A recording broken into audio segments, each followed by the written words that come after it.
Hello Nicap. Bonjour. Thank you for agreeing to meet with L'Humanité. You are a rap trio from Belfast in the north of Ireland. You are known for your promotion of the Irish language and also for being strong supporters of the Palestinian cause. From Glastonbury to Rockersen, political forces have attempted to censor you. With the pressure, can you explain how you motivate yourself to not simply sit back and produce your music, to take part in the struggle, in a political struggle? Because we're from the north of Ireland, like we were born into a political sphere, like so whether we like it or not, our existence is political. You know, we like the fact that we speak Irish in the United Kingdom is political. Like a language isn't political in itself, but when you try to eradicate that language and people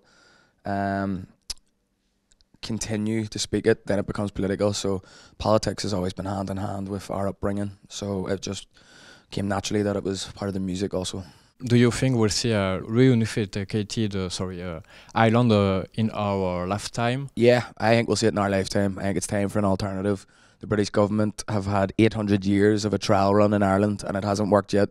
So it's time for an alternative. The links between the decolonial struggle of Palestine and Ireland have existed for several decades. What's it about what you see of the genocide and the starvation in Palestine, in Gaza, that reminds you of the oppression of your people? Well, I think coming from Ireland, we have it in our collective DNA that there was a genocide that happened in Ireland in the 1800s. In 1847, there was an orchestrated famine. So the British government created a famine. People were starving to death in Ireland. A lot of them had to emigrate and died on the way to the different countries. And a lot of them who stayed then were able to pass on the stories of what happened and the hardships they had. And the Irish language was almost eradicated, and Irish culture and the people. So that's why we have a solidarity with people who suffer under the same kind of oppression. Yeah, I mean, it's important to say, obviously, there are similarities between what happened in Ireland and what's happening in Palestine, but at no point are we saying that it's on the same level with the technological advancements that Israel and the war machine have now. There's just, it's on a different level now. It's one thing being starved to death, but also being bombed from the skies, also being shot when you're collecting aid and food.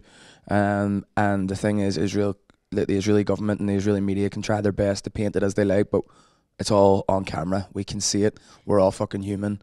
We all see what's happening in Palestine, and like, it's a shame that a lot of mainstream media is trying to paint it in some light as if it's like some kind of war. It's not. It's just a complete bombardment of a people. We're only speaking about it, like we're not really, we're trying to do what we can, but I mean, like, you know, it's a sad state of affairs, and the world is just fucking watching. You know, world leaders are just watching this happen, and it's a shame that we have to get on stage to talk about this. It's a shame that people who, you know, who aren't in government, who aren't elected to represent the people, are having to fill this void. The politicians aren't getting on stage to talk about these things because politicians won't. Can you explain the origin of your collective with Massive Attack, Fontaine DC, and Oversteed for defend the Diasti who speak about the genocide in Palestine? Yeah, I mean, Massive Attack have been at the forefront of the movement for bands, like, for a long time, especially with Palestine.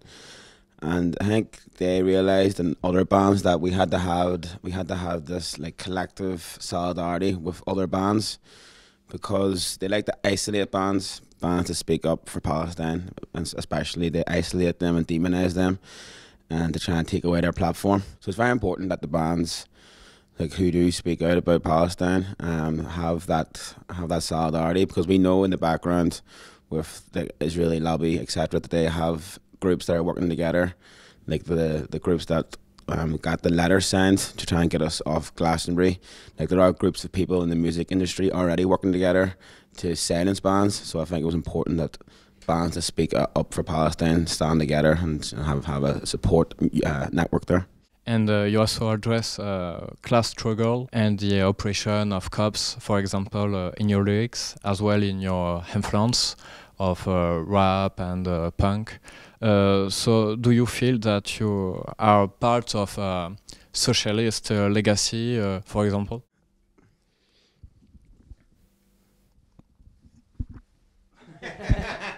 I don't think we're part of like some socialist legacy. No, definitely not.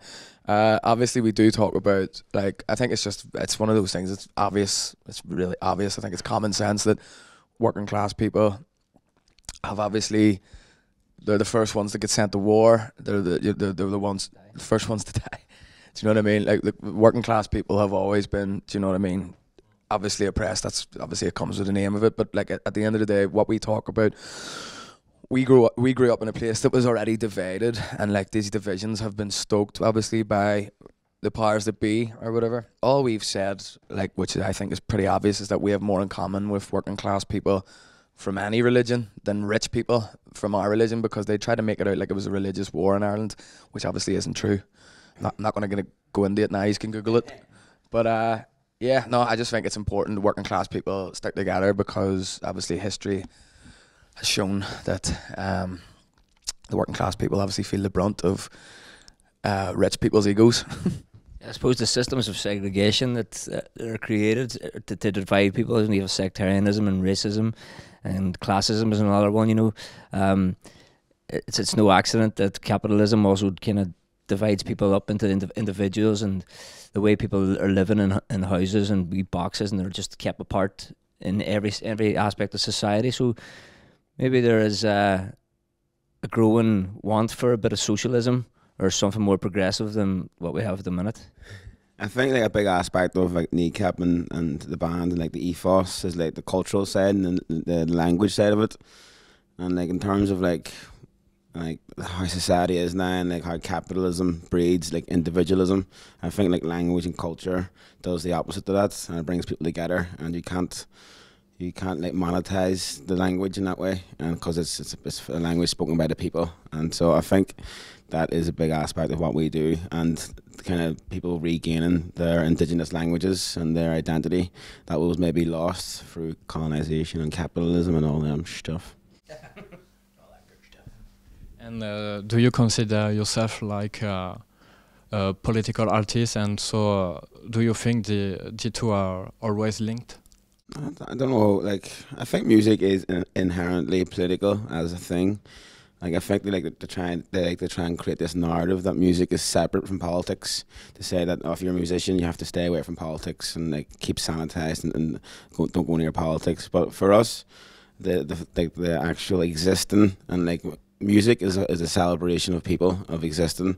So I think that it is inherently political in the essence that if people are existing and they're creating music and creating art, and that is a political thing. I don't personally think we're like political artists looking trying to solve the world's politics, but I don't think you can shy away from politics. Do you like one day come to the Fête de l'Humanité, and it is important for you that this type of event can exist? 100%, especially in the climate of what's happening today, because a lack of humanity is one of the reasons why people are able to kill people so easily, you know, and like dehumanizing people, as what's happening in Israel, and looking at them. You know, this is something that's happened like in most colonial powers. When they take over a country, they teach the soldiers who are fighting against them that these are like subhuman people, and it just makes it a lot easier. Like you had the Aboriginals who were treated as flora and fauna, the same level as plants, like whenever they were enslaved. And you had this happening all around the world, and it's happening in Palestine now. And that's to go back to that whole idea of segregation. Whenever you keep people apart and keep them from having a dialogue, they don't get to see the humanity in each other. And it's no accident that people are divided up like this. Yeah, so I think it's very important to have these talks and to get people together, especially from different backgrounds and people who have massive disagreements, to get them, because that's the people you need to get into rooms to talk to each other. So yeah, it's very important. Shout out, what do you call that country? Burkina Faso. Burkina Faso. I think they changed the national language to an indigenous language because it's a French colony, isn't it? If anybody needs to talk about colonization, France, definitely. The French government have a lot to talk. They have a lot to talk about. Shout out Burkina Faso. We endorse your left-wing event. Thank you. Merci beaucoup.